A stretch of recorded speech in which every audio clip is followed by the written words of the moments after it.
How's it, FM? Welcome to the Founders Series. This is a new series that I'm actually starting. As you guys know that a few months ago, I quit my 9 to 5 and started a Data and AI Academy, right? A very risky move. Honestly, there's been a lot of learnings. I've made so many mistakes and I've learned quite a lot, honestly, over the past couple of 3 months, especially about the business landscape, right? So this is a series where I'm going to be speaking about all things business. So we're going to call this the Founders Series, right? So I'm going to be sharing my lessons and also some of the things that I'm seeing globally in how AI is impacting entrepreneurs and businesses, and how you can basically use AI to actually scale your business better, right? I think that's going to be the main purpose of the series, that we're going to be looking at a couple of businesses. I'm also going to be sharing my journey and some of the lessons that I've learned along the way. But today I just wanted to speak about the book that I've been reading, right? I'm not sure if everyone knows it's called The Lean Startup by Eric Ries. Hopefully I'm pronouncing the name correctly, right? It's called The Lean Startup, right?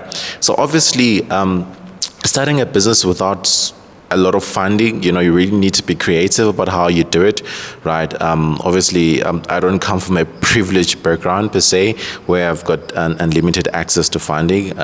So you really need to be very creative in how you build a business, because it's not always about that. If you don't have money, you cannot start a business. There's so many different ways, and there's so many different ways of testing out your ideas. And one thing that I like about this book, it really speaks about how do you constantly innovate rapidly, also at the same time not incurring a lot of cost, right? So it really talks about this idea of a lean startup, a company that innovates without spending too much money. And there's different techniques, right?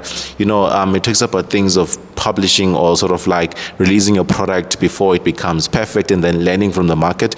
Because one thing that I've really learned about business ever since I started mine, it's that you really don't know how the market will react to a product. We've released courses that people did not subscribe to, and we had to refund people. That actually happens, and you learn from that experience. And the most important thing is really about saying, how can you also leverage AI. AI is a major cost saver these days, and I think that's why I'm also starting this series, and also for me to share my journey, because I feel like some of the things that I've went through, someone else could be starting their own business, and they might be struggling or not aware of certain things. So welcome to the Founders Series, where I'm going to be sharing all things business and AI.